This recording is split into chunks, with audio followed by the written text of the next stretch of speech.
Ah, yes. It's the day after Christmas. And, well, all right, look, here's the deal.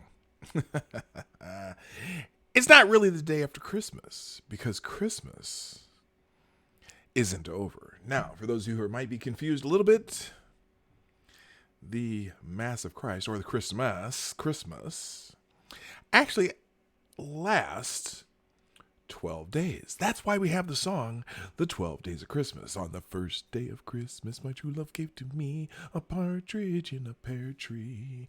On the second day of Christmas, my true love gave to me two turtle doves and a partridge in a pear tree. Now, I'm not going to sing the whole song because it's only the second day of Christmas. Oh, good point, Pirate Pete. It is also Boxing Day. Now, Boxing Day, for some reason, kind of only happens in Canada and Australia. I don't think they do Boxing Day in merry old England. So I'm not really sure.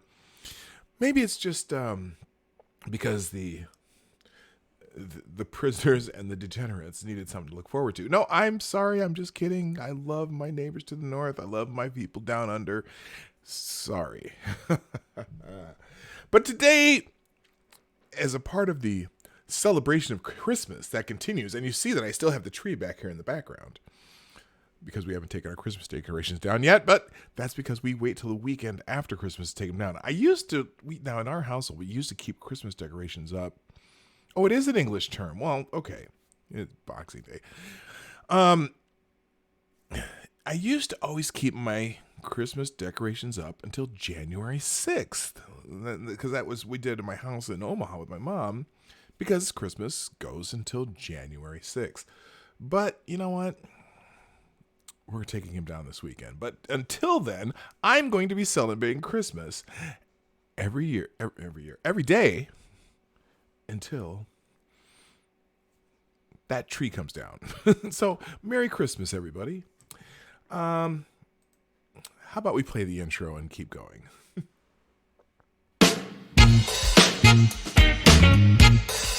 Ladies and gentlemen, coming to you live from the Lucky Dog Studio in a hidden location somewhere in the upper Midwest of the United States of America, it's a brother making his own way, but with all the wrong opinions.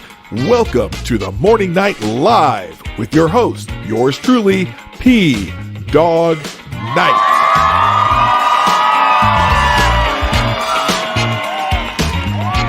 And stop the music. Good morning, everybody. Welcome to the Morning Night Live. What happened? People left. People came and went.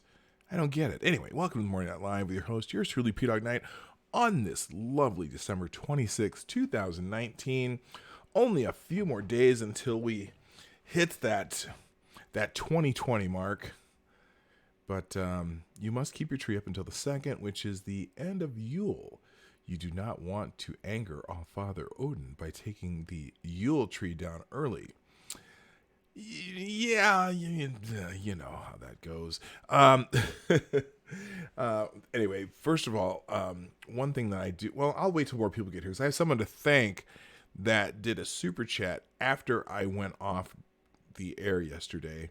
And that probably happened because I have a lag. So I missed the last super chat. I'll make sure I let them know. But I think, and the person who did it, I'm pretty sure they're not here right now. So we'll do that later. But anyway, again, we're here at the Morning Night Live like we are Monday through Friday, 10 o'clock Eastern, 9 o'clock Central, and 3 p.m. GMT. And for those who are here, well, you guys are all subscribers, so I don't even have to do that. Anyway, I'll say, I don't have my bell. I still don't have my bell back. I'm in a different setup, so I forgot to bring my bell over. I'll have the bell back, but Della Hayes, Dell, my friend, you do get the bell. Ding! We're simulating the bell. Also, good morning, Pirate Pete, Rolling Bear, Jaeger Pony, and that fifth person who's lurking in the background. Some of them may still be over at Monkey in the Morning because he's running right now. I don't know. But people were going back and forth as I started my show. But I have 5 people, 5 likes. That's awesome. I don't even have to tell you that. So the title of today's stream is Christmas Cringe and Odds and Ends. And so I just thought today we're gonna spend some time. Well, first, just for the hell of it. Hey, Mr. Dax. Good morning. Ding fries are done. Hi all. Yes, ding fries are done. Ding fries are done. Anyways, Christmas cringe, and I was just going through some of these. Well, actually, because there's a couple stories that I thought were Christmas cringe. So then I went on DuckDuckGo and I typed in Christmas cringe, and and went to the images section so I could find a good thumbnail. And so my thumbnail today is this beauty. I'll show you. Excuse me. This would be my thumb. Well, let's do a full screen so you can see the. Nope, that doesn't work. Let's go back to article there. That puts it right in the middle. Here's my thumbnail. Here's my thumbnail for today. Because they're showing basically photo fails, and so now I'm not usually one to make fun of people for their looks or for their choices, but some of these Christmas cards of the day are just beautiful. And this one in particular, I thought, they got the beautiful photo there, and they're red and whatever that color green is. And they have a dog that looks just like my dog. This dog right here. That looks like my dog. I have to say it quietly. Lucky. That looks like my dog, doesn't it? Have you seen the picture of my dog? I had to put that on to Christmas Cringe. That is not my dog. But it looks just like it. Good morning, Green Thunder to Mighty, Maniac Man, Chicago Mike, and Ebony Williams. Doesn't that look... Now, wait, let me see if I can... Now, let's go find... We'll go get a picture of my dog. I'll find it here just a second. I know I have one here somewhere. I know you've seen the picture of my dog. Let's see. And images is right here in this little thing there. I could have sworn there's a picture of my dog in here somewhere. And if not, I'll find one. Okay, so that dog. Okay, so here are both of my dogs. Okay, these are my dogs.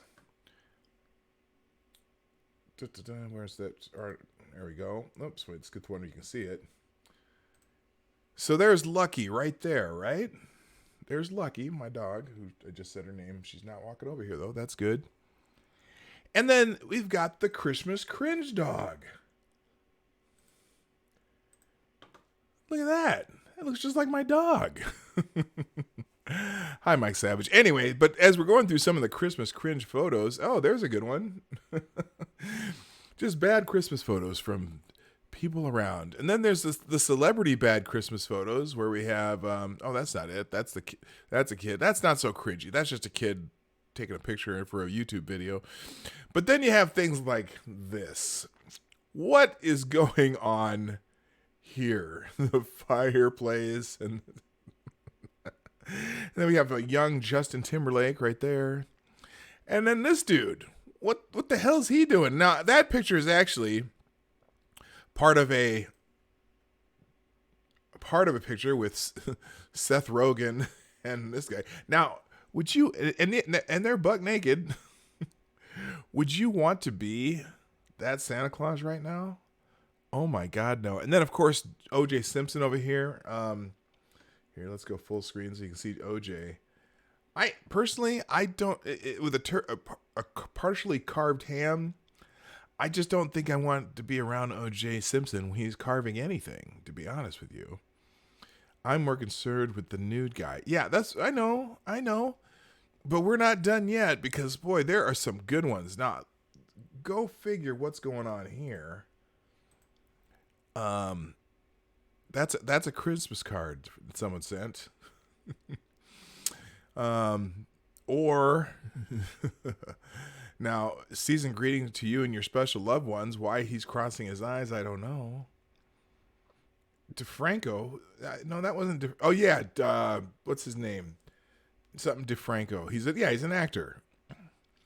And then we have the family and the. I don't know, the matching family in the 32 pajamas. Now I wonder. Think about this. It says it's a vintage Christmas cringe, and note the colors and design of these pajamas. Do you know who that stands for? James DeFranco. There you go. You got it. You know who that 32 right there is? What jersey that is? That would be O.J. Simpson.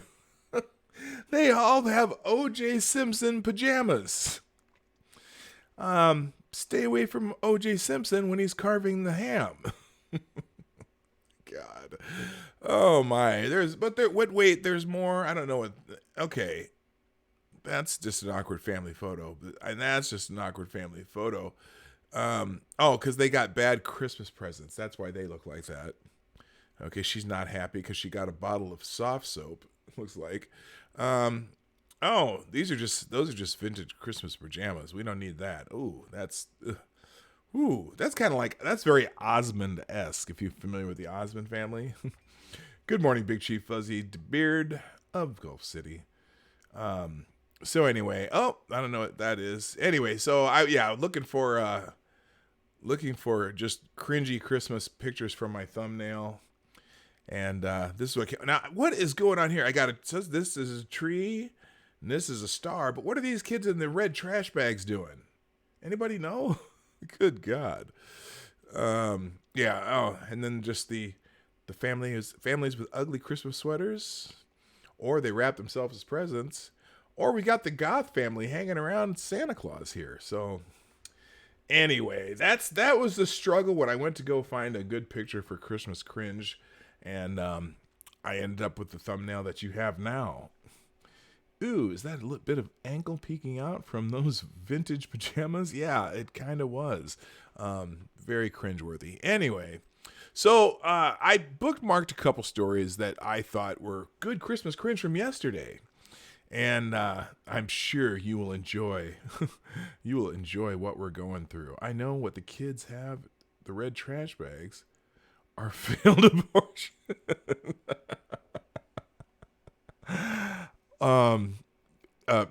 Big Chief Fuzzy. Oh my God. We're gonna. I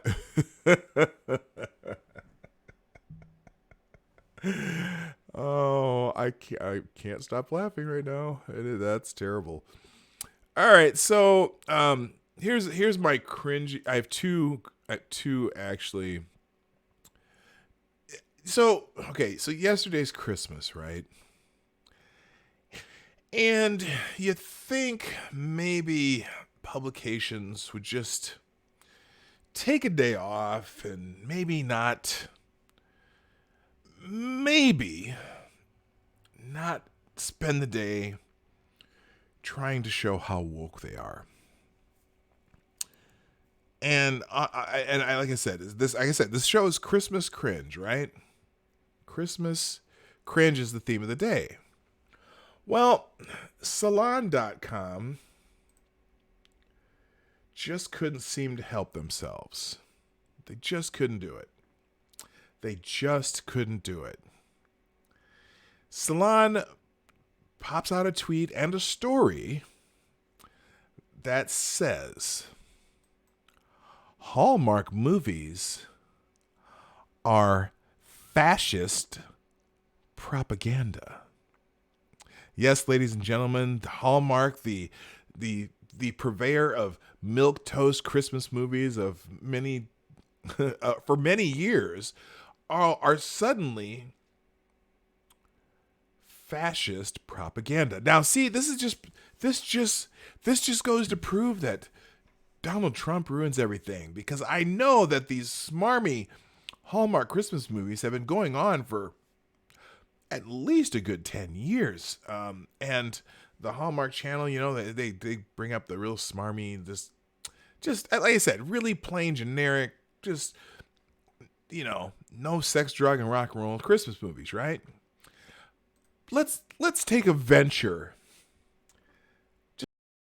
into this article, because this is absolute Christmas cringe, okay?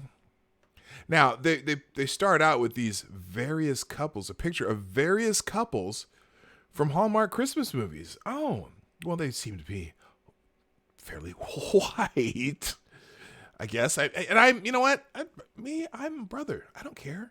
I bet, first of all, if you're spending a lot of time watching Hallmark Christmas movies, you are probably just wanting some really lighthearted, lighthearted entertainment that just kind of has a nice, comfy feel to it. And, even though the movies are predictable, you kind of enjoy them just because they're just so non-stressful. They're Christmas movies, right? But according to Salon, the writer here, her name is Amanda Marcotte. If you're familiar with her, she's just oh my God. If you know who Amanda Marcotte is, she's out there. But anyway, so this is by Amanda Marcotte. Hallmark movies are fascist. I wish I had my bell. I'd be ringing on the fascist too. Fascist, ding. Fascist propaganda. Forget triumphs of the will. The most insidious, authoritarian propaganda comes in the form of schmaltz. Schmaltz. Hello, Wikipedia snippet. The Hallmark Channel has been having a rough go of it in the past few weeks. The cable TV behemoth. Now, that's kind of hilarious. Okay. Oh, I just thought of something. We definitely need some music, and I'm going to stick with the Christmas-esque music. Now, it's not Christmas music, but it is Christmas-esque, meaning that it is kind of peripheral to Christmas. It might have some bells or something in it, but you know what? It's still Christmas. I've been trying to explain that, and most of you know that. It is still Christmas, so we're going to stick with the Christmas-esque. Nah, let's just go with old school funk. Let's stay with the funk. We need the funk. I haven't had the funk for a while. And we definitely need some funk today. So let's just start with, now I got to turn this down before, okay, I got that. Okay, I don't have it on because it'll, oh, that's not funky enough. Come on, let's find something good. Let's at least get started with something. Restless, busy, friend. Okay, I don't know if this is it. Oh, that'll work. This is more like, see, now I know y'all can't hear it yet because I have it turned off because I don't want to blow your ears out. There we go. All right, that's a little loud. Oh, that's a little loud. I got to turn that down just a little bit. There we go. All right. Back to the fascist Hallmark Channel. Now, first of all, this is funny to me because her first sentence, the cable TV behemoth, whatever. First, the Hallmark Channel is not a real highly rated channel. I mean, they don't get a ton of views. So I don't know why she's saying that it's a behemoth or behemoth or whatever, which has been minting money. Oh, it's been minting money with its patented holiday season schmaltz. Drew widespread criticism earlier this month when it pulled ads for the wedding company Zola, that featured a lesbian couple kissing at their wedding. The company's initial excuse. Now, this is the only reason she wrote this article. She's still mad. The company's initial excuse was that they do not allow ads that feature overt public displays of affection, claiming the policy is regardless of the participants. This was obviously nonsense. Yes, it was nonsense. I agree. It was hey, Quinn the Cultist, how you doing? Yes, it was. It was obviously nonsense, as couples kissing at weddings is not only a tree, whatever that means, but generally seen as mandatory and features in the channel's numerous rom-coms. Unsurprisingly, critics quickly found plenty of examples of straight snogging at the channels that shows that sexual orientation was the sole reason for the ad pull. Well, are they required to have that ad? I don't know if they pulled it and some people got mad. Well, there's a lot of other channels out there to watch. I mean, I don't necessarily think they need to pull the ad, but that's their prerogative. Does every cable channel, every network on the planet have to run that ad? Because not everyone's into that. It may just because some of their viewers aren't into that. Anyway, that's not the purpose of this article. We'll continue. That and Hallmark was clearly responding to a right-wing pressure campaign claiming that lesbian kissing ruined the channel's family-friendly offerings. Hallmark then flip-flopped, apologizing for pulling the ads and claimed they've been a progressive pioneer on television for decades and committed to diversity, ding, and inclusion, ding. Which, of course, is laughable to anyone who has even a glancing knowledge of the channel's offering. Now, we're going to talk about that as she comes in here, because it's kind of funny how they determine this. But anyway, running down this year's schedule of Christmas movie offerings is like a trip into an uncanny valley of shiny teeth, blow-dried heteronormative whiteness, with only a few token movies with the characters of color. Now, when I first heard this complaint earlier this year, by the way, I do have my reparations copy, and I will put the article on the screen. When I first heard this complaint earlier this year, the complaint was that out of the 27 new Christmas offerings for the 2019, they said that only 6 featured main characters that were of color, 6 black and I think 1 Hispanic. And so I was doing the math there, and I'm thinking, okay, 26. Here, let's see. Let me do this on my little calculator here. My calculator is going, let's see, 6 divided by 27 equals, that's 22%. Is that right? Does that sound right? 6 out of 27? I was going to do 5 because 5 are people of color, right? So it's going to be less than that. 5. Oops, 6. Oh, no, what I'm doing here. Dang it! Stop. Here, 6. But on it. Oh, and then I did that and that. 5 divided by 27 equals 18.5% of the new offerings Hallmark put out this year had black characters in the lead roles. 18.5%. That means us black people were overrepresented on the Hallmark Channel. Oh, we overrepresented, which is, that's I don't care if we're overrepresented or underrepresented, but you know what? It's a channel that makes milquetoast just plain, feel good holiday fare. What's the problem? And so she says it's like watching The Stepford Wives, but scarier, since the evil plot to replace normal people with robots is never actually revealed. Wow. None of this should be a surprise because Hallmark movies, as cloying and saccharine as they are, constitute a platonic ideal of fascist propaganda. Oh, you can't. I'm not making this up. This is Amanda Marcotte. This is what she writes. This is the kind of stuff she writes. Now, that's probably a startling statement to some when most of us think about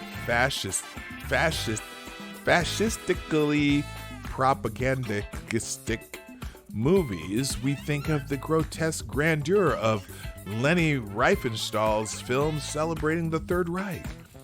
Grand but cold sweeping shots of soldiers goose-stepping and flags waving, all meant to inspire awe and terror. But in reality, the reality is, even in Nazi Germany, the majority of movies approved by the Nazi Minister of Propaganda, Joseph Goebbels, were escapist and feather light with a Hallmark movie style emphasis on the importance of normality.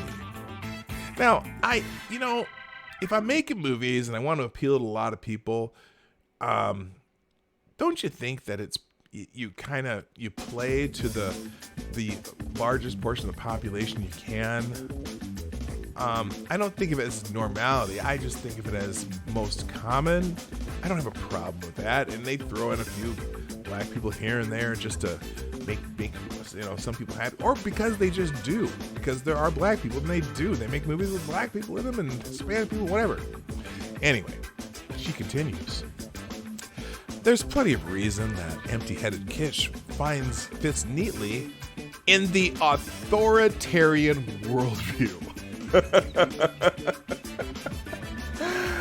Oh my God, it's storytelling that imitates the gestures of emotion without actually engaging in real feeling.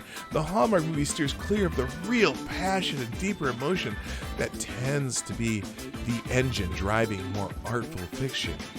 Characters who have real feelings, after all, can't prompt empathetic reactions in the audience, and empathy for others is the greatest single threat to the authoritarian mindset. She is so just deep in her own ass on this. Holy shit.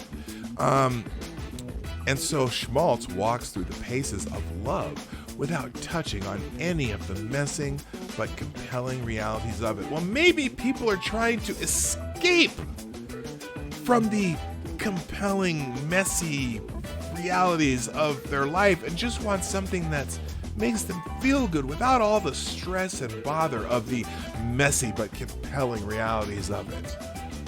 Instead of characters driven by real feelings, therefore, the guiding hand of normalcy pulls the characters along through narratives, and unsurprisingly, that the idea of normalcy doesn't have a lot of room for the true diversity of the American experiences.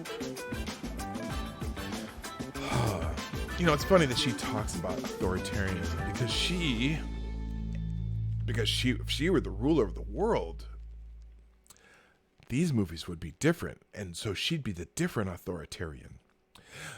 This much is evident in the efforts to include Jewish characters in recent Hallmark holiday movies, which, by all accounts, seem like a complete disaster, in part because the rule of normalcy reorients everything towards a very narrow, sentimentalized, she really used some words that don't really exist, version of Christmas.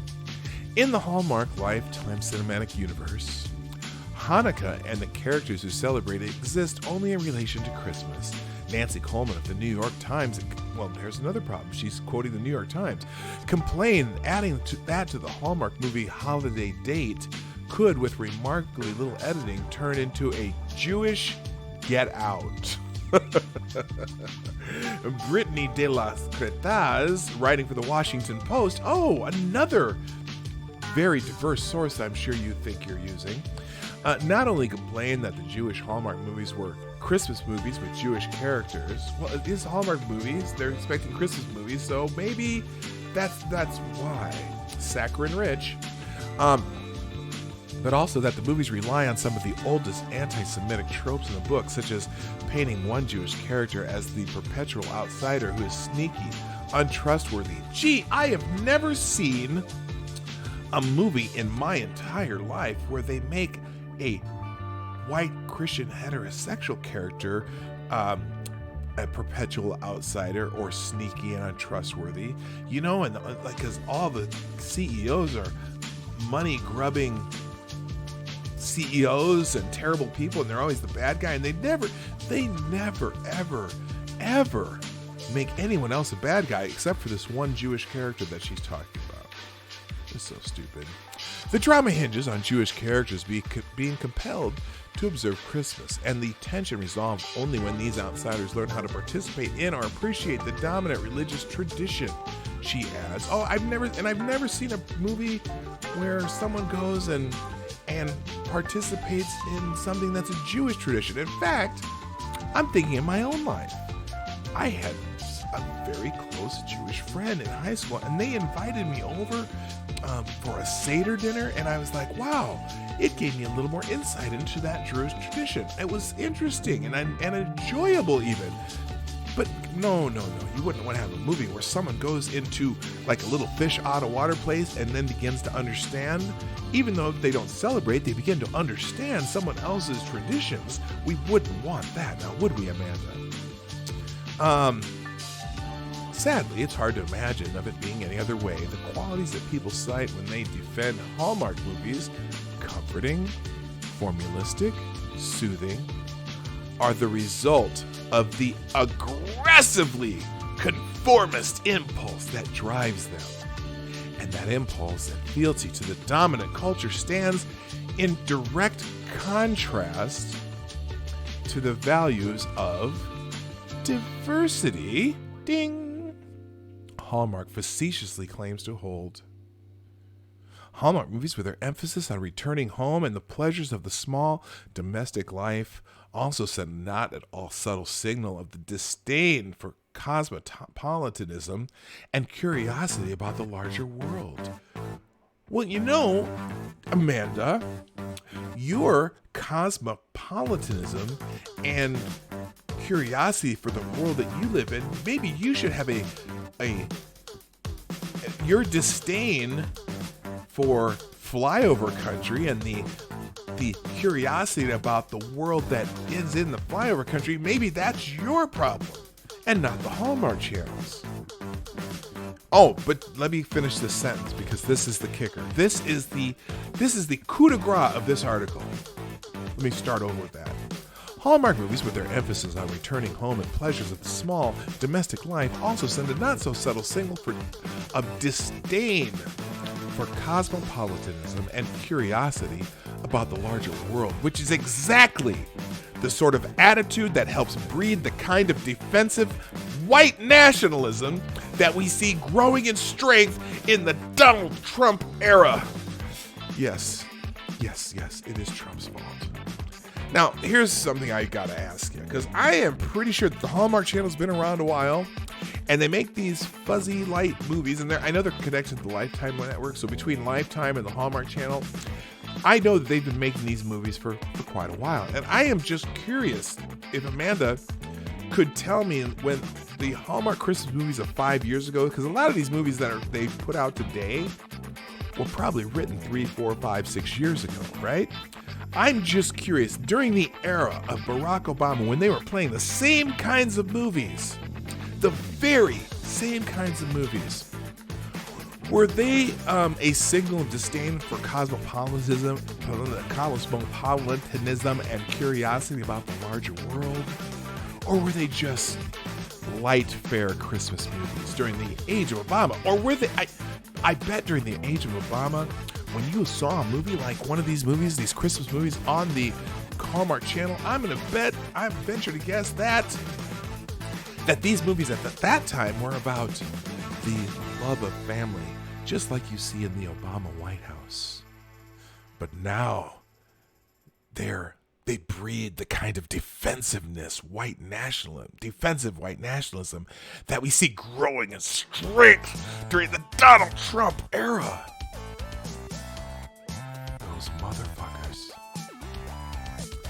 If you don't believe me, listen to authoritarians themselves. Now, I laugh that she has the nerve to call anyone an authoritarian, because I'll bet you if you say the wrong pronouns to someone around her, she'll be up in your face like, grits on a southern plate. If you don't believe me, listen to authoritarians themselves. At the Federalist, they're not an authoritarian outlet, but anyway, but according to Anna Marcotte, at the Federalist, which is Ground Zero website for generating, frankly, fascist culture war arguments, Hans Fien argues that, culturally speaking, Hallmark Christmas movies are noticeably Christian. Oh! How fascist of him. By this, Fien isn't talking about the characters who actually go to church or pray. Even self-identified conservative Christians don't want to see that. What? But a set of patriarchal and authoritarian values that are more about white evangelicals defining themselves as an ethnic group and not about a genuine feeling of spirituality. So, these white evangelicals watch the Hallmark movies with black people in them? I'm just curious. The movies always depict a heroine who begins the story loving her self-involved life in the city, chooses family, and a life of self-sacrifice in her hometown, he writes, arguing that It's the last remaining hideout for those who want a fantasy of a world where the cynicism and immorality of modern life aren't allowed. By cynicism and immorality, Fian explains he's talking about fornication and the acceptance of sexual deviance, by which he means LGBTQ people. See, this is about that ad that they pulled and then didn't pull or whatever, because that's all this is about. Hey, how you doing, Keeverdam? Oh, hey, I meant to do this before I finish this article. I do have to thank, and I don't know if they're here. I'm scrolling through. I did get a super chat at the end of the show yesterday, and I did get to announce it because it was during my outro. So thank you, Andy Felterschnatch. Yes, that's a fictitious name, but that's what it says. Andy Felterschnatch donated $3.57 and said, "Ding, fries are done," because I was playing the Carol of Bells at the end of the show yesterday morning, whatever it was. It was afternoon by the time I got done. Anyway, so thank you, Andy Felterschnatch. Love saying that. Okay, I know it was probably Duck Dog or something like that. Anyway, none of this, of course, means that everyone who watches Hallmark Christmas movies is some kind of fledgling fascist. Well, thank you, Amanda. Thank you so much for at least giving me that. I was so worried that everyone who watches Hallmark movies were fledgling fascist. Then she goes on. These movies are not for me. Oh, really, Amanda? I couldn't have guessed it. But I believe people when they say they find it relaxing to watch these predictable movies that have low stakes because none of the characters feel like real people. I got my own flavors of trashy entertainment I fully enjoy without mistaking it for high art. Hey, Baby Yoda, what's up, she says. Still, it's critical to be mindful of the role that Hallmark movies are actually playing in our society. Yes! You know why? It's critical to be mindful of the role that Hallmark movies are actually playing in our society because you know what?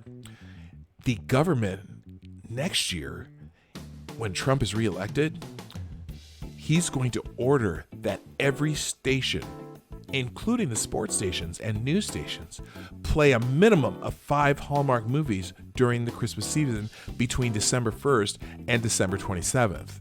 And if they don't, they're going to put all the executives in jail because it is very important that we have these very fascist Hallmark Christmas movies playing so that everyone sees them. And then he's going to deport everyone who doesn't watch them, whether they're an American citizen or not, because we must make sure that the supremacy of white people is shown through these movies. Bet you didn't know that, did you? It's still critical to be mindful of the role of these movies actually play in our society. The very fact that they're presented as harmless fluff makes it all the more insidious. The way they work to enforce very narrow, white, heteronormative, sexist, provincial ideas of what constitutes normal. Do you think maybe they just play the averages when they're making these movies? I'm just saying.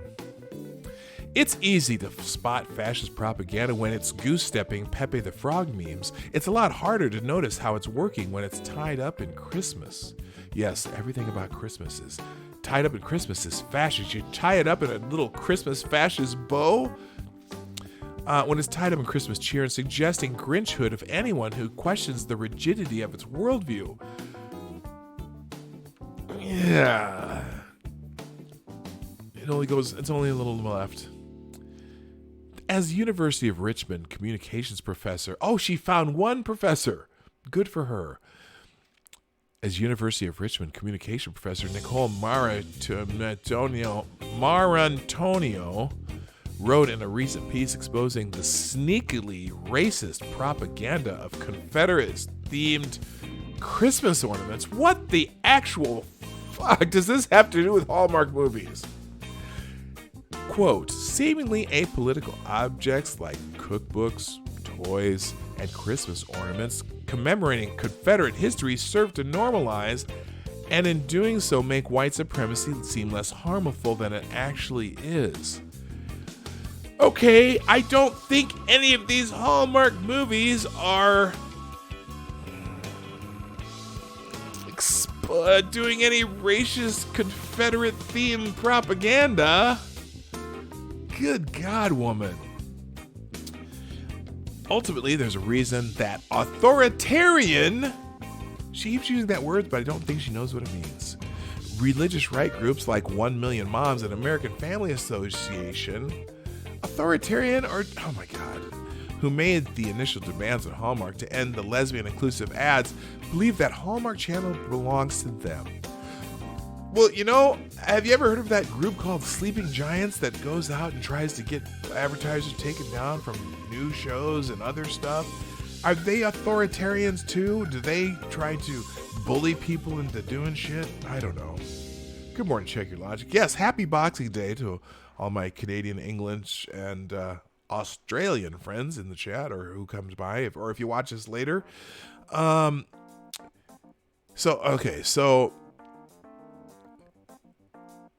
they're talking about the American Family Association and 1 Million Moms.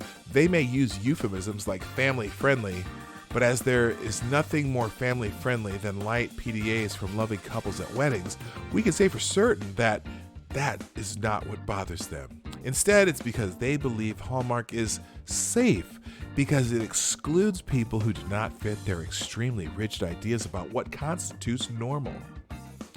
Again, Hallmark is just playing the averages, but whatever. So many people feel betrayed because of this, because this is one of the very last channels that families could go to and not be bombarded with politically correct commercials and LGBTQ agenda, the American Family Association griped in this press release. Note that the language is solely of that of exclusion. This isn't about Christian conservatives wanting more Hallmark movies that show characters who actually go to church or anything like that. What makes something family-friendly and Christian is who is not allowed inside the fantasy land of impossibly expensive rural houses and women who are realizing that they wanted to just get married to the boy next door all along. It happens sometimes. Hello, Dark Isle. I think you just got here too. Good morning.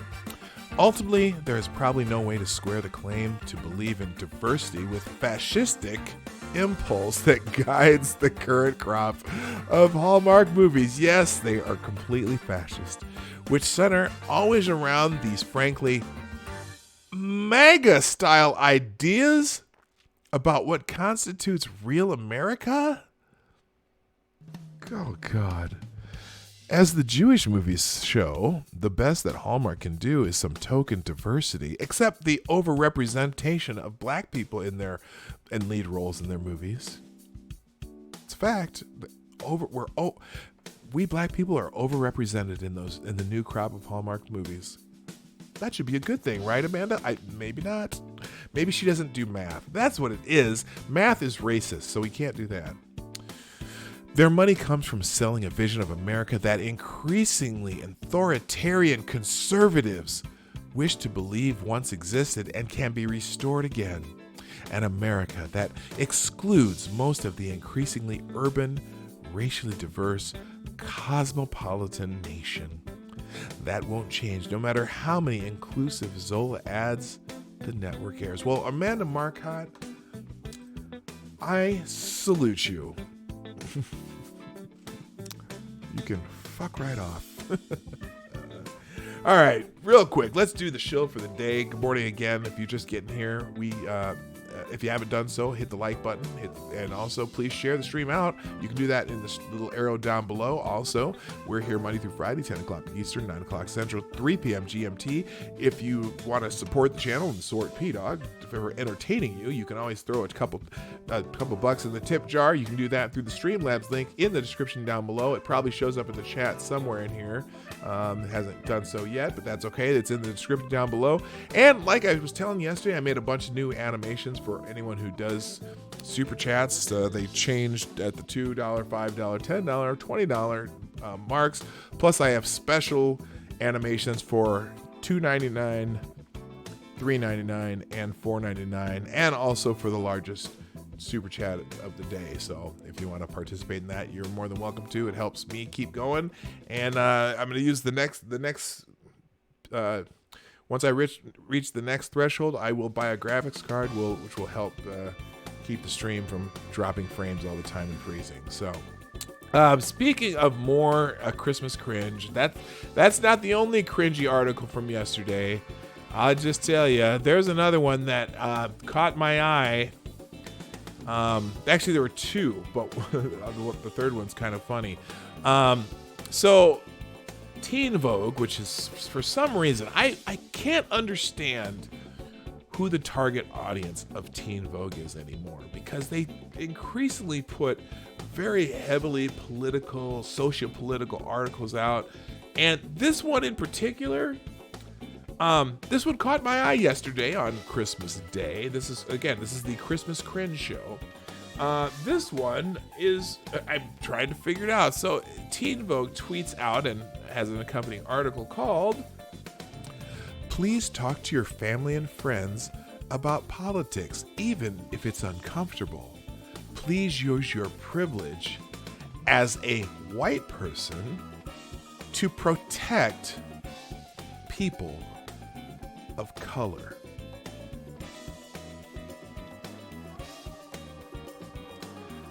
Yes, ladies and gentlemen, I certainly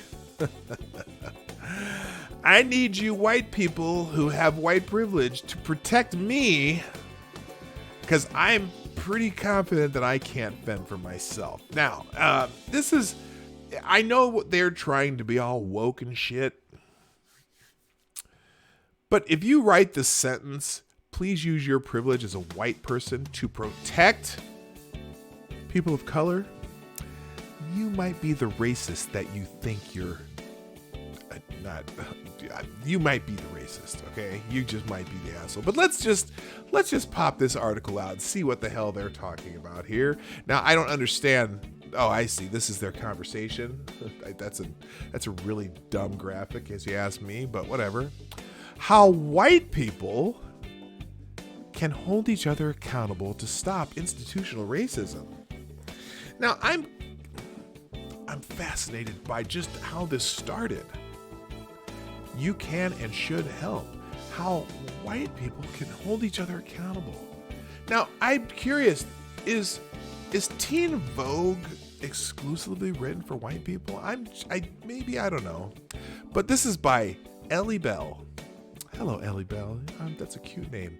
During the second round of Democratic debates on July 31st, as the topic turned to race and the criminal justice system in America, presidential candidate... Oh, this is from August 2nd. Why did they tweet this out on Christmas? This is from August. They tweeted this out from August 2nd. Okay, anyway.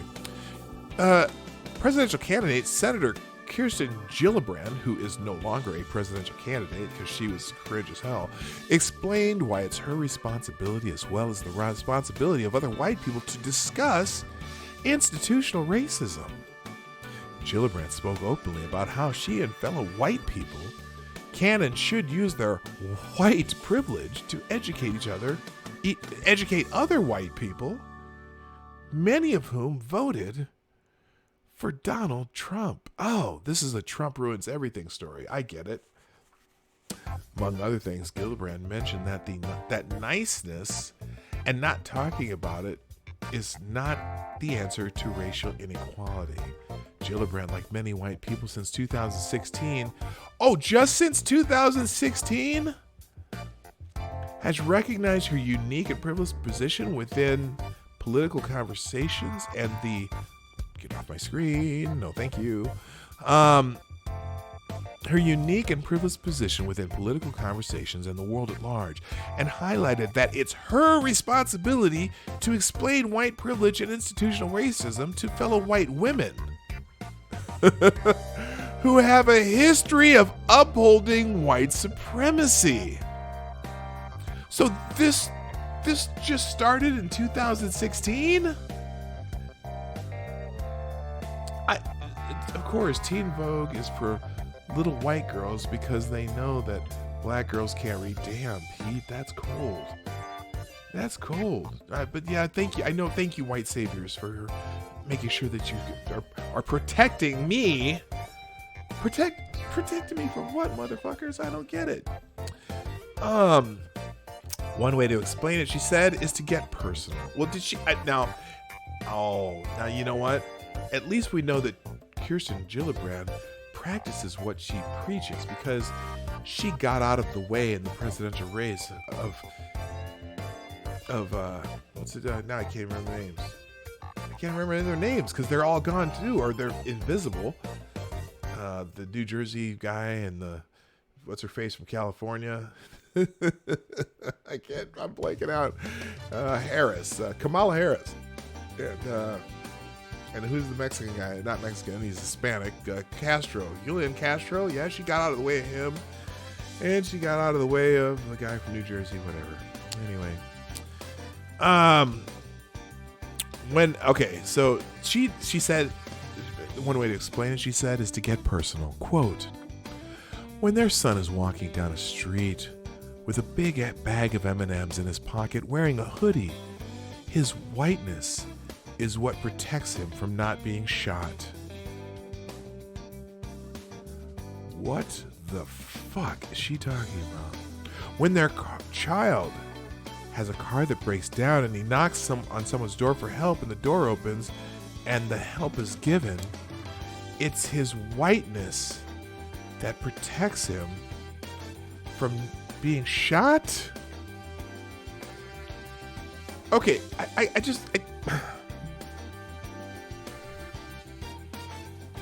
apparently she doesn't know how completely and utterly rare it is. Even though it gets put in the news all over the country, but how completely and utterly rare it is for people to get shot for those things. I mean, so extremely rare. It doesn't really happen. It doesn't happen because he's wearing a hoodie and carrying some M&Ms.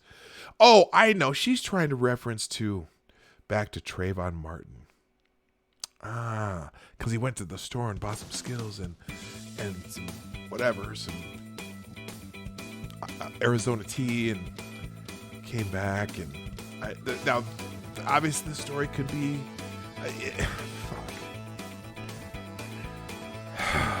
This is so tiresome to me. So tiresome. You know what? I've never feared being shot. I don't fear my kids being shot. I don't fear my kids' black friends being shot.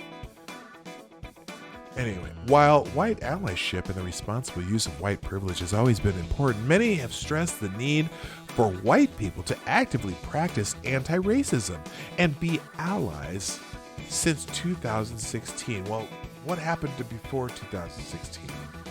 You know, really, and come to think of it, Trump wasn't president in 2016. He didn't get elected until November 9th, I think, 2016. But they all say 2016, not realizing they're saying during the Obama era. But none of this was important during the Obama administration, mind you. Only since Donald Trump, because Donald Trump ruins everything. Yes, Trayvon Martin was shot by a Hispanic. That is true. He is Hispanic, and he was beating the shit out of a Hispanic. And I don't want to get into that story. I'll lose my black card. I know. There are lots of ways white people can use our privilege and make life less frustrating and dangerous for black people and people of color. Oh, at least she distinguishes between black people and people of color. God, these people. Oh, they're so sad. They're so sad. Now,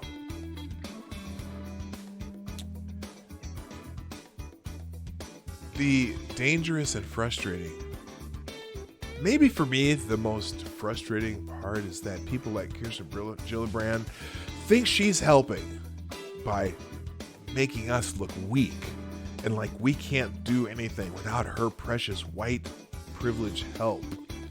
That's the problem. That's the problem for me, at least. I certainly don't need Kirsten Gillibrand going around talking about white privilege to help me, because it doesn't help me at all. I don't give a shit. And I would say a vast majority of black people don't live their lives worrying about white privilege.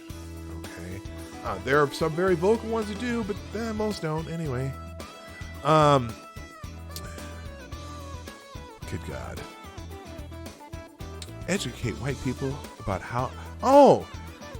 because like Gillibrand said, it shouldn't always be the responsibility of black people and people of color. Again, she distinguishes between the two, which is not everyone does that. A lot of people just say people of color because then they can kind of, just envelope everybody they want to in there, and then there are unique experiences for black Americans. I'm not saying there's not. I certainly don't need her help though. People of color, it shouldn't always be the responsibility of black people and people of color to educate white people on how they are being racist. Well, let me... but Kirsten, clearly, or whoever wrote this is someone else who wrote this. This is Ellie Bell or whatever. Hey, Ellie Bell, I would love to speak to you about how you are being racist by writing an article like this. I'll just tell you, you little white savior complex mamacita. Here are some necessary steps we should all take to fight racism and spread positive change. Okay, I guess these are her recommendations. Trust black people and people of color. See, now grouping all people of color into the term people of color, doesn't that just steal from the unique experiences of different people of different nationalities and races and communities and traditions?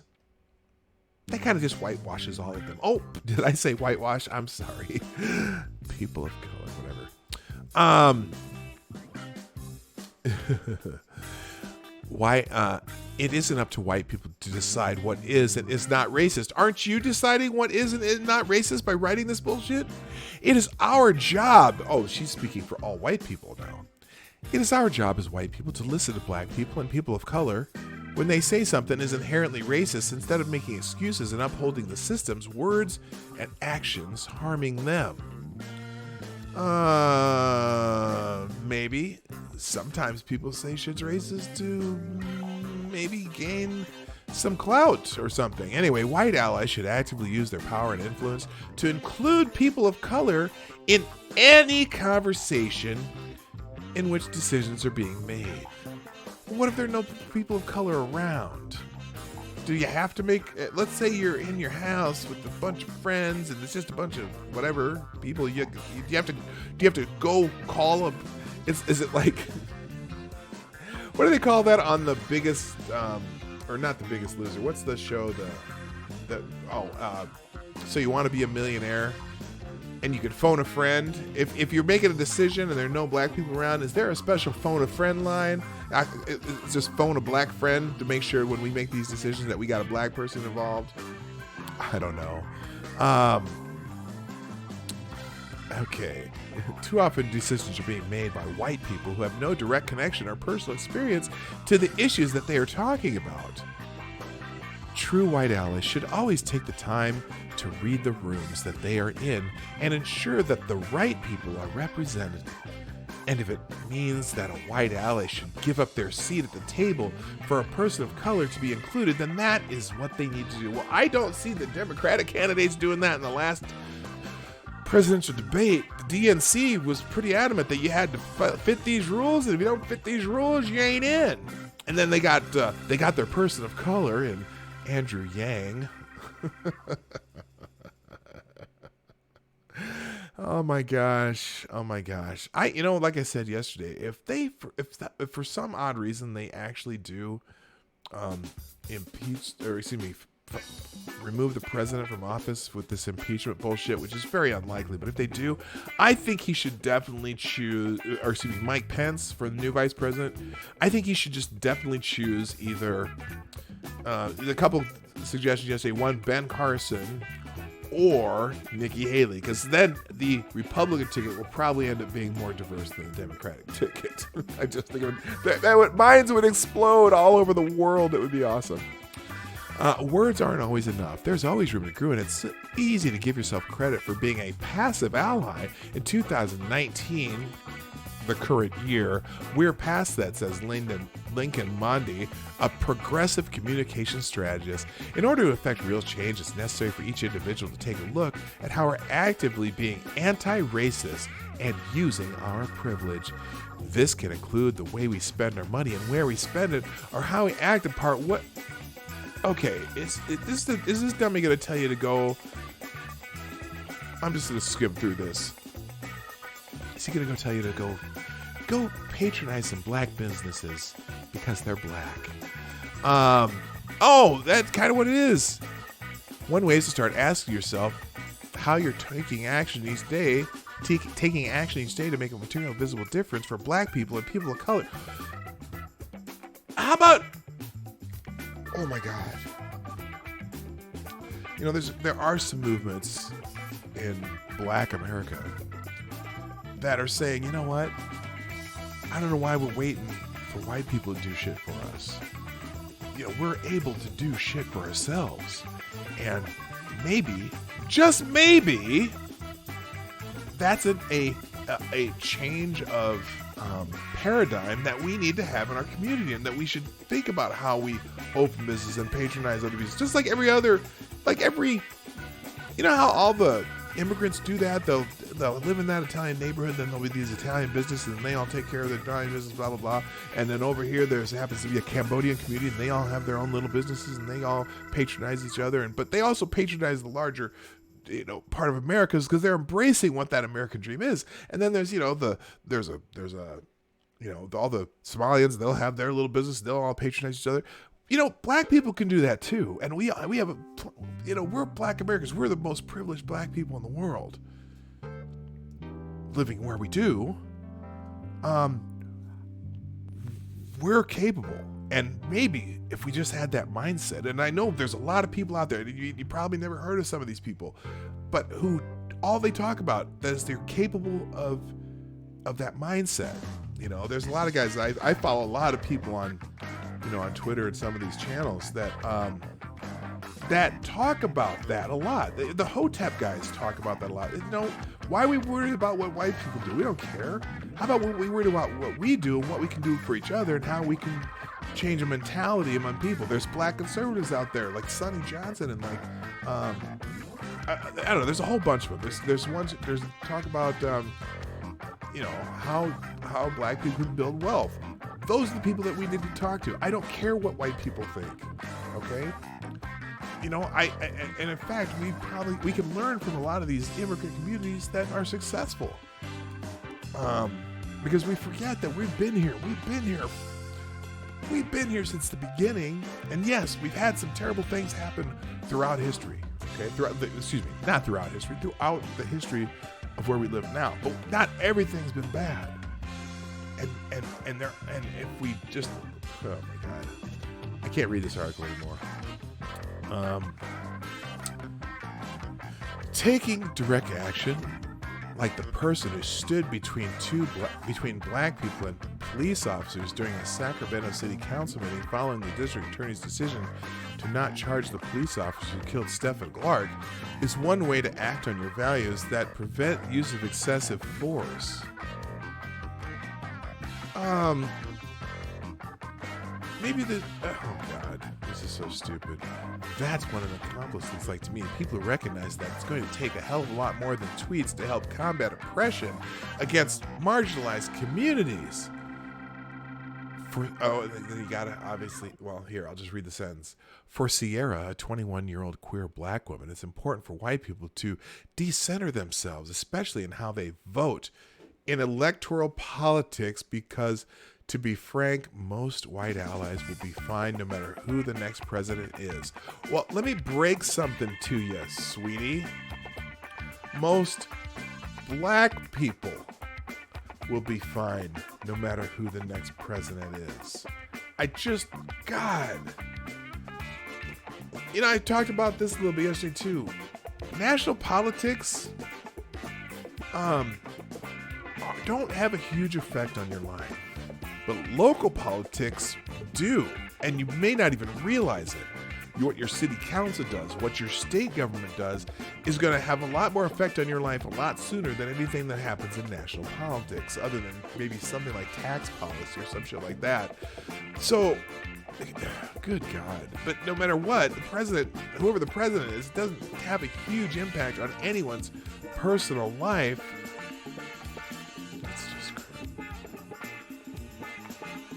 The next one, confront fellow white people. Yes, go be a nag. As the last election cycle proved, talking openly about politics with friends, family members, and peers is not easy or comfortable, but it shouldn't have to be for us to do the right thing. Please talk to your family and friends about politics, even if it's uncomfortable. Please use your privilege as a white person to protect people of color, says June, a non-binary Latinx creator. First of all, Latinx is not a word.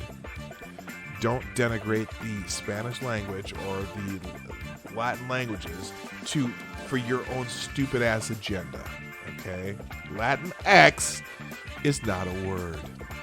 Wandy Felicia, that 24-year-old Latina, well, at least she said Latina for this one, who works in news, says that one of the best ways white people can use their privilege by actively advocating for black people and people of color of all times.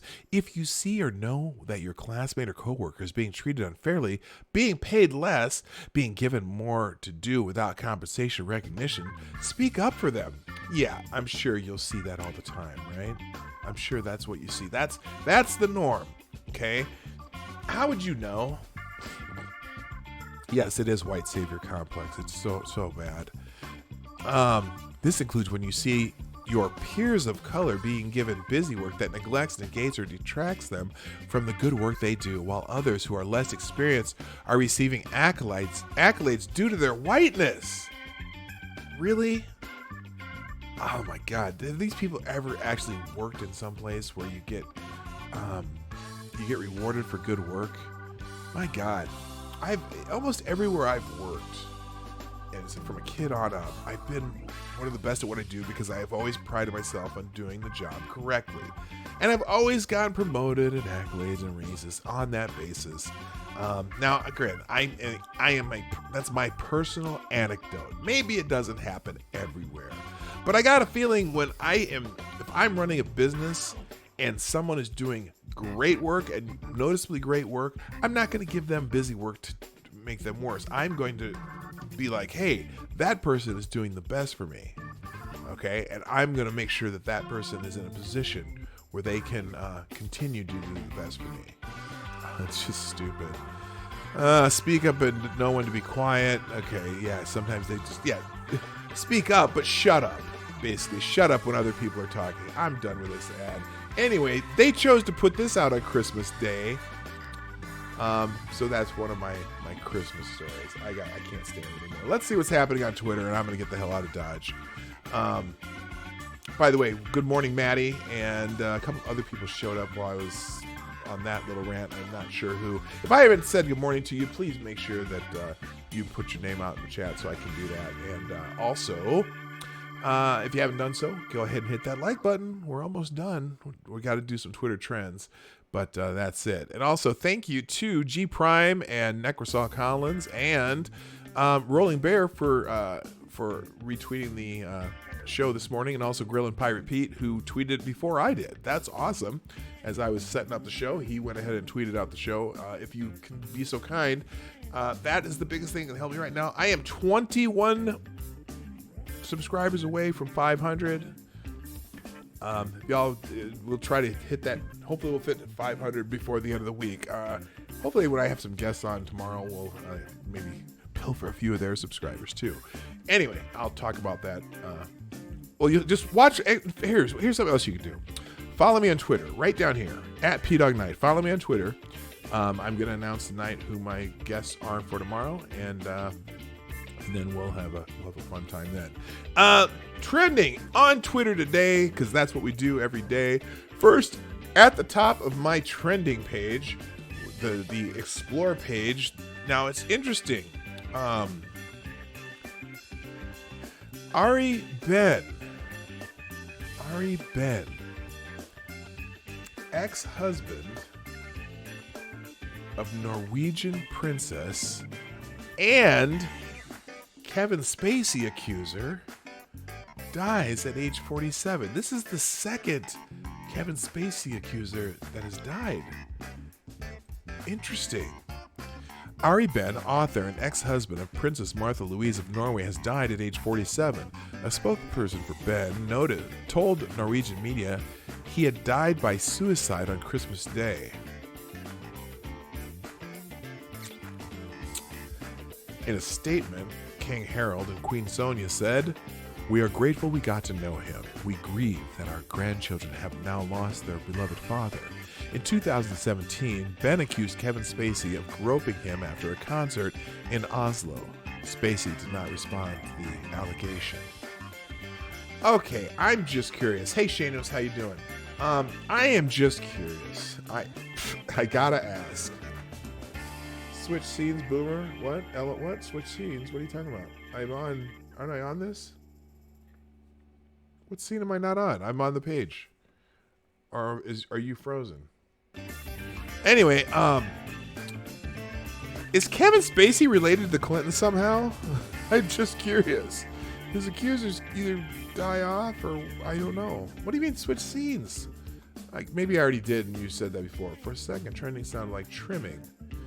Trending. Yeah, I don't always speak very I don't always enunciate. I try to enunciate, but I'm not I have a flabbermouth problem sometimes.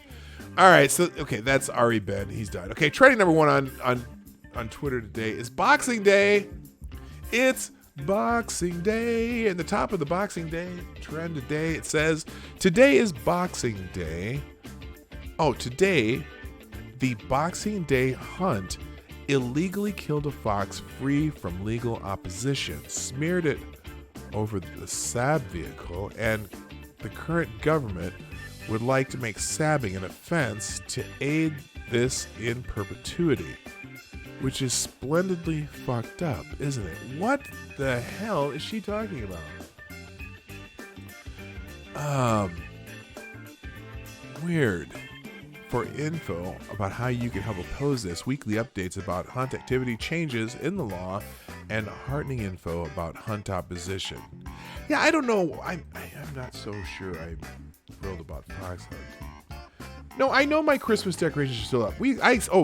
For those of you who came late, I explained why my Christmas decorations are still up. Okay, my Christmas decorations are still up because it's still. Here, I'm going to say this directly to you so you can see me. It's still Christmas. That's why my Christmas decorations are still up. See, the Christmas is actually, Christmas is actually 12 days. That's why we have the song, The 12 Days of Christmas. The time when the kings were coming to visit the baby Jesus and all the whatever people came in to see. There were 12 days, see, that they counted as Christmas. And so, technically, your Christmas decorations should at least last until January 6th, even though the date of Christmas is very much in dispute, whatever, but we're thinking 12 days of Christmas, although we are taking the Christmas decorations down this weekend, and I will be changing my my background and my charcuterie, so to speak, on my thing. So there we go. All right, back to the Twitter trends. Okay, so Boxing Day, another one. We're giving $20 to one random person this Boxing Day who retweets this tweet must be following Pulte Daily so I can DM you the money. We'll show proof. Okay, now here's the other one. Now, so apparently there's a Boxing Day hunt, and here's someone else who's talking about the Foxborough hunt. We rained on their parade, as did the actual rain. Colonel Hunt's Sabs are now home after another early finish from this lot. Where they went, we were already there waiting. Huntswoman Nikki was not happy. Full report on Facebook. So apparently some people were upset about the Boxing Day hunt. 49 migrants intercepted on Boxing Day morning in English Channel. That's news in the UK. Anything else good? Oh! It's... Okay. Okay, she at least put out the things. This is a... I don't know if she's necessarily a hashtag hoe, or a what did I used to call? Oh, a Twitter trends thought, but somehow she says Happy Boxing Day and puts a picture of herself up there. Attractive young lady with the weird red wig. I don't know about the red wig, but anyway. After a lifetime of being Canadian, I'm unbelievably excited to have my book be a part of a Boxing Day sale. $3.99 an ebook, link to Amazon. This is how you lose time. The Time War. Okay. And let's see, what else about Boxing Day? People are really mad about the fox hunts on Boxing Days. The Boxing Day tradition of bloodthirsty fox hunts is carried on illegally by Tory voting posh cunts. I don't know that it's just the Tory people who do fox hunts. I'm pretty sure just the posh people of Merry England are the ones who do the fox hunts. Okay? Johnson Nazi. That's a hashtag. Oh my gosh, we should look at that hashtag one of these days. I'm not really I'm not that up on UK politics, but I know that the conservative governments, they're one, whatnot. But anyway, not conservatives. They have several Tories, whatever. Anyway, Merry Christmas, Francis Lancer. How you doing? Anyway, so happy Boxing Day to those people who celebrate Boxing Day. Number 2 is Thursday Thoughts. Even though we've had one Thursday Thought, we're going to check out Thursday Thoughts. The top Thursday thought, at least on my list, is from Liberty Nation. The military blunder will serve as a noose around the necks of politicians and pundits who declared support for it because their credibility and judgment have been jeopardized and tarnished forever. The death of truth from Iraq to impeachment. Chief fear in the age of enlightenment has been conquered and victimized. I'm not sure what that means. Anyway, next Thursday thought. Good morning. The holidays aren't over yet. Let's not forget those that are struggling. Make time to reach out. I think that's a nice sentiment. Sending love to the people battling mental illness during the holidays, to the people feeling lonely during the holidays, the people who are caregivers of someone who is ill, the people who struggle to afford a holiday celebration, the people who are grieving a loss during the holidays, and the people who are spending the holidays with people who aren't supportive. In my case, my father's wife passed away recently. Not my mother, but my natural father, who wasn't married to my father. He was married to another woman after I was born, and she just passed away a few days ago. And so he's feeling very lonely at Christmas. So I've been calling him quite a bit more than I normally do, just to see that he's doing okay. But think about people who are struggling during the holidays. It's not over, and especially with the new year coming in. Your loved ones that might need that extra boost, this is a good time to do it. I'm going to leave that as the Thursday thought of the day. Moving on, trending number 3, You Season 2. Apparently there's some show called You on Netflix, and people are really excited about it, and that starts today. Season 2 of You. I've never seen it. I hear it's pretty good, but I don't know enough about it. I'm not going to click it. Kwanzaa also starts today. The first day of Kwanzaa is here. Kwanzaa is let's see. It's a holiday that was made up by a socialist, communist, black person back in the 60s. Basically a holiday. It's a non-secular holiday for people of African descent in America, supposedly celebrating African roots. I'm not so familiar. I should be more familiar with it because my mother does put candles out for Kwanzaa. But it's, let's see, it just has various different days that mean different things. So anyway, this is interesting. I got attacked by a Jewish man, Trump supporter, for celebrating Kwanzaa. Is this anti-Nigmite? Need answers. Now, Shaka Shakur is a funny dude. He is a Trump supporter himself. I think it's funny. I don't know if that's... The first day of Kwanzaa is unity. It's not even appropriated, Maddie. It's literally... a holiday that was made up by the guy who made it. But it, I suppose there is.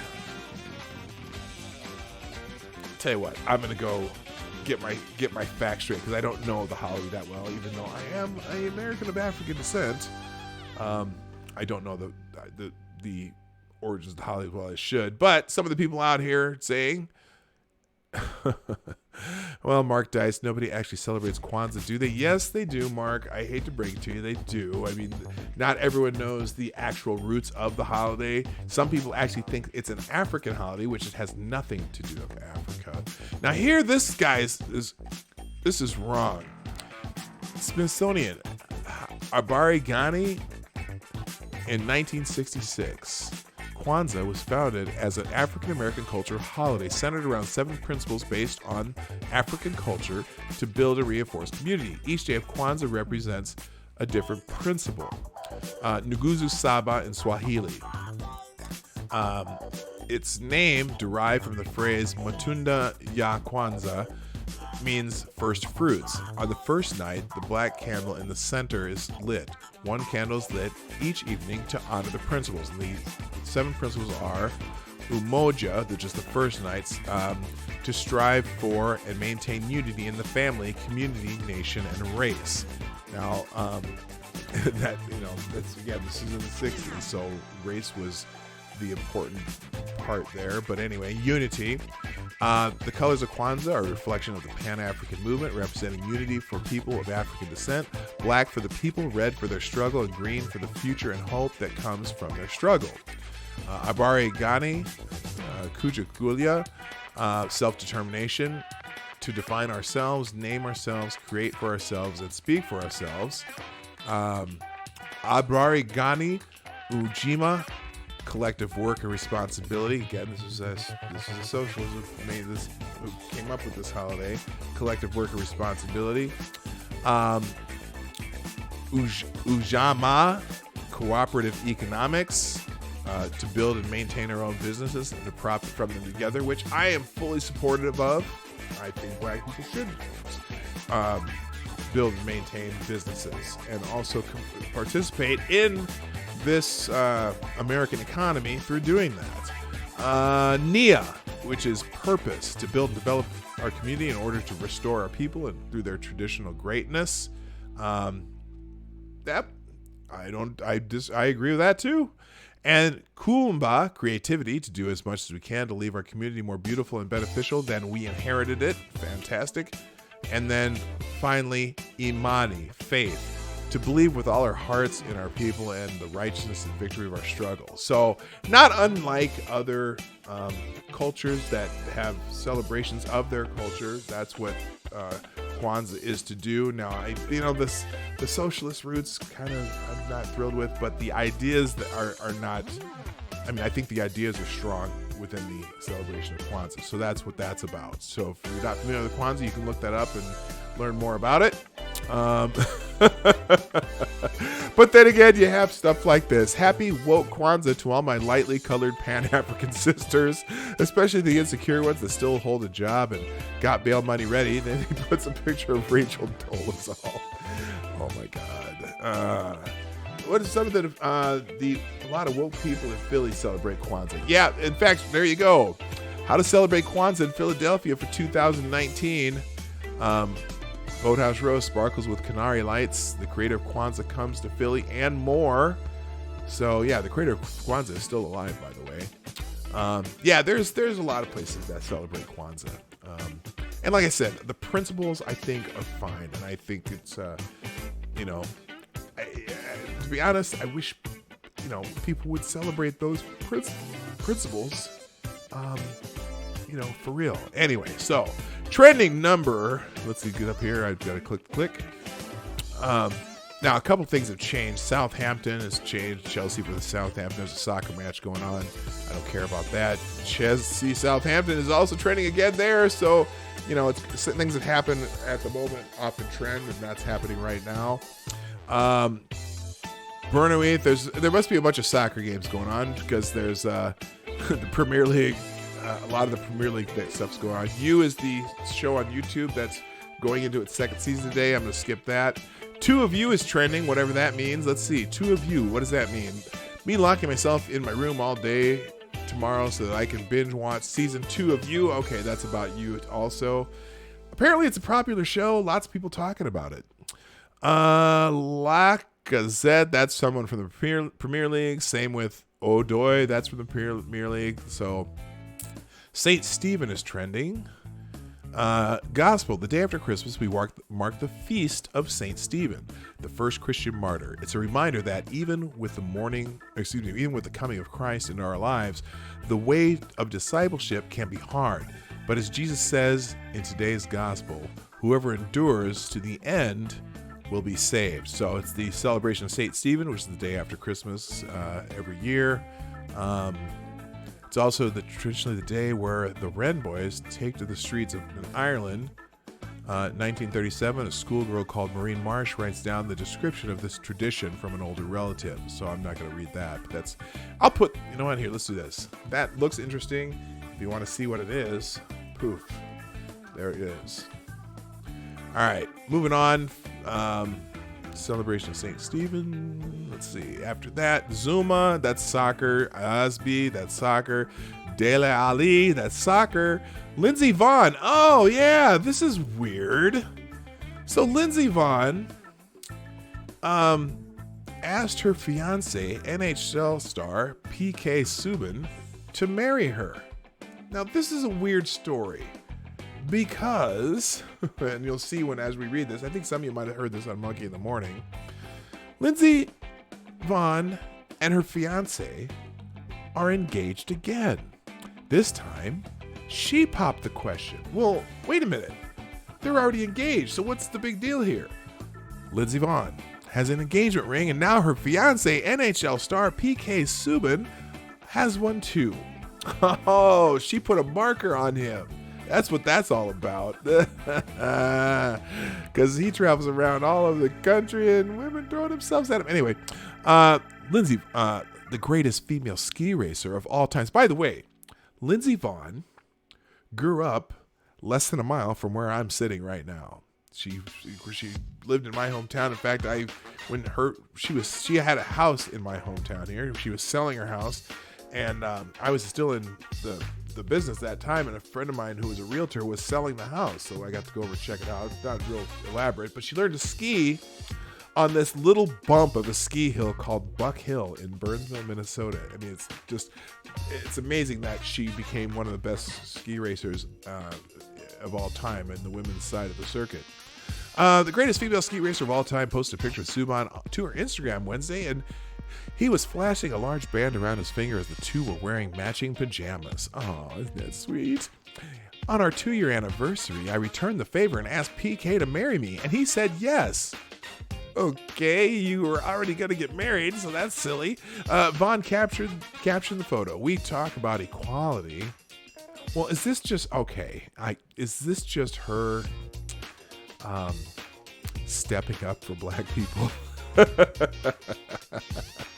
We talk about equality, but actions speak louder than words. Men should get engagement rings too, and this is what PK deserves. You know what? I think the jewelry industry thanks you, Lindsey Vonn, because yes, not only should women have engagement rings, so should men. And so you women's out there, you need to go start buying jewelry for your men's. Just saying. Okay, who cares? This is stupid. All right, so anyway, that's why Lindsey Vonn is trending. Yippee. Obafemi, that's soccer, and Brad Blakeman, politics, trending. This is number 19, and then I have one last story after the politics here. Let's see. Does Brad Blakeman believe that an extramarital affair meets the constitutional standard for high crime and misdemeanor? And okay, so here it is. Here's what this is. Is this referring to this? Andrew Johnson impeached for firing a cabinet member. Yawn. Bill Clinton impeached over a blowjob. Yawn. Oh, that's so simplified. Donald Trump impeached for trying to subvert our foreign policy for his own personal gain, blackmailing an ally, trying to get a foreign country to interfere in our elections, and breaking the law by refusing to comply with a congressional investigation. Really? Bill Clinton was impeached over a blowjob? I did not know that. Oh, whatever. Okay, who is Brad Blake? Okay, so I see. This is why it's trending. I just figured out. Good morning, Richo. Or good afternoon. Well, good really early morning for you, Richo. I just figured out why this is trending, because Donald Trump tweeted something. If Donald Trump tweets it, it will trend. Well, now that unknown lawyer Brad Blakeman has suggested it's a game changer. So Donald Trump tweeted, according to Brad Blakeman, I happen to believe as a lawyer that the charges are defective. They don't meet the constitutional standards of high crimes and misdemeanors.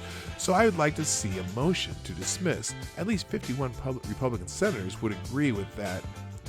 There should be no trial. Okay, someone named Brad Blakeman. I'm not familiar with him. But yes, people are just, I'm sure that they're just, because every tweet that Trump tweets, good morning, Dr. No, every tweet that Trump tweets gets millions of engagement points, and so I'm sure people are giving their 2 cents. As a Christmas present, President Scrooge stripped away food stamps from 4 million impoverished Americans. That is a lie. That is a complete and utter lie. Okay? Yes, they did add a requirement for food stamps for single people, able-bodied people with no children. That could affect, not is affecting, but could affect up to 700,000 food stamp recipients with a work requirement. Again, able-bodied, single, no children. Okay? Otherwise, nothing else has changed about the food stamp program. And then he says, so they're saying, as a Christmas present, President Scrooge stripped food stamps from 4 million impoverished Americans. That's a lie. This will save $8 billion over 10 years. The Trump Republican tax gift for corporations and the rich was $8 trillion over the same period. Well, let's see if anyone pushed back on that lie. Because they have jobs and no longer needed stamps, Dumby, there are more jobs than people to fill them. Yeah, that's the truth. Minimum wage in our area is still $7.25 per hour, and the average rent is $1,700 per month. Average rent for what? It takes 3 jobs to make rent, or 3 roommates. Well, to fill a 2-bedroom apartment. Well, get some roommates. I don't know. If you're single, don't be thinking our country's better off. Homelessness increased nationwide. Homeless increased before Trump got elected. Hate to break this to you. And this minimum wage is still $7.25. Well, who's working for minimum wage? Where I live, there isn't a single fast food restaurant near me that pays less than $13 an hour. Amazon, who just moved into our area, pays $15 an hour and gives you health benefits from day one. Where are the minimum wage jobs? I'm sure they're there in smaller towns, some places, but I don't know anyone. When I was in California, we were in San Francisco, went by an In-N-Out Burger with a hiring sign in their store in the window. Hiring starting people at $18.25 an hour. So where are these $7.25 an hour jobs? No one can pay $7.25 an hour because nobody can get people to work for $7.25 an hour. I bet it's really hard, unless you're in a little tiny town where the rent isn't $1,700 a month, to find a minimum wage job. It's probably almost nearly impossible. Sorry, hate to break that to you. All right, anyway. Yeah, so that is a lie. That is a complete and utter lie. Anyway, that's why this dude's trending. Now, what I want to finish with today, though, I'm going to finish with a little bit different story, because I think it's, I thought it was rather poignant. Again, we were talking about Christmas cringe, and yesterday, you know what? Maybe they waited till after midnight for this one. So it actually was just after Christmas ended. CNN had a very uplifting story about Christmas, and I think it's very important.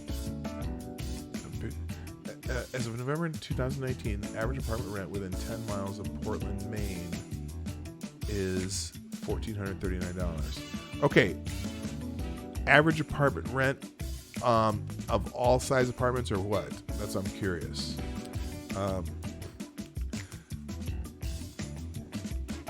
Because the average apartment, okay, if the average apartment rent includes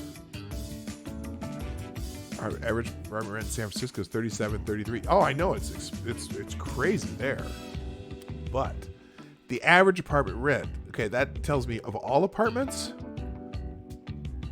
of one bedroom apartments, of 4 bedroom apartments, of 3 bedroom apartments, of all apartments, or just any of. Is that studio apartments goes for that much? It's funny because my son, one of his friends from high school, works in San Francisco. I don't know how she affords rent out there, but they must pay her pretty well. But I'm curious about that Wikipedia snippet. Average apartment rent in Portland, Maine. Okay, does that include all apartments or is it any particular size? Oh, because you're the that's right, you're the Wikipedia god. Thank you for putting the information in my chat. I appreciate that. Okay, but here's my final story of the day, and this is from CNN. I think CNN, it's Christmas, and in the spirit of the Christmas season, that CNN had to come up with an uplifting story about Christmas. And so here is what they came up with. CNN, with the uplifting Christmas spirit, tweet of the day. Is the novelty of hearing your favorite Christmas songs on repeat wearing a little thin? Here's who to blame. Come on, CNN. Is that the best you could do on Christmas? Now it's interesting because as I looked at that, I'm going to go back. It got a few likes and about 71, so it's not quite completely ratioed. But the funny part about this, people in here laughing about it, but when you click the link, apparently they decided that they immediately needed to change their mind because this site can't be reached. They took the story down. It went up at about 10:40 or 12:48 this morning, and it was down by the time I looked at it at 5 o'clock this morning. So apparently the first few replies got them to go, bah humbug. Santa 1, CNN 0. House stores, okay, and this is they put the article back up somewhere else. Oh, house stores choose which songs to play. Danny Turner is the most consequential DJ you've never heard of. Turner creates playlists for some of the world's top retailers and brands to play in stores, restaurants, hotels, and global senior vice president of creative program media at Mood Media. The company bought Muzak, known for its elevator music, from bankruptcy in 2011. It reaches 150 million consumers every day, including customers at Target, Claire's, and jewelry brand Kendra Scott. It's Turner's job to help set the mood for shoppers in stores and to find songs that won't drive the workers crazy. The background music industry is still quite a thing, Turner said. Music is such an integral part of the store experience. Music can influence shopper behavior and help brands create an emotion connection with their customers. Music can have a real physical impact on the movement and around the store, said Matt Alexander, CEO of Neighborhood Goods, a new department store concept that primarily sells brands that started online. How stores choose what to play. Stores have different ways of choosing which songs to play on their speakers, including some Lululemon let store managers decide. Walmart plays its own radio station, Walmart Radio, and DJs select songs. Other companies, including Neighborhood Goods, work with third parties such as Mood Media or Soundtrack to Your Brand. Some stores, like Costco, don't play music at all. In the UK, retailer Marks and Spencer turned off the music in 2016 after shoppers and workers complained about repetitive playlists. For years, Target did not play background music in stores, but the company first began testing music in 2011. Today, around 850 Target stores play music, and the chain will add tunes to more stores as it remodels locations around the country, according to a company spokesman. Now, they clearly changed the title of the article because the original title of the article really did the set too well, people. Anyway, that's a little interesting snippet there, but I don't have time to go through any more of it. Hey, gang! It's time to go. I'm so glad we've had this time together on this lovely... I'm just framing my tree there, like that. There we go. Framing my tree on this lovely Christmas day 2. Don't forget, Christmas lasts for 12 days. Because the 12th, on the 12th day of Christmas, whatever, I'm going to sing that. Anyway, but you know what? Thank you all for being here. Thanks for, thanks for being you. I appreciate you coming by. Make sure you hit the like button on the way out. Make sure you hit share. If you could share this out, I would appreciate that. Like I said, I need 21 more subscribers to be at 500. Woohoo! And if you ever want to do donations or super chats, you can do that at the Streamlabs link in the description down below. Also Venmo, and then my Twitter handle is PDog at PDogNight, just like the other 2 places there. You can see that at the bottom of the screen. I have to go. And so this is it for today. My name is PDogNight, and I'm out of here. Merry Christmas. Hey, this is PDogNight, and thank you for watching today on the PDogNight channel. If you have an observation or remark you'd like to make about this video or my channel, I absolutely welcome you to write it in the comments section down below. I really look forward to hearing from you.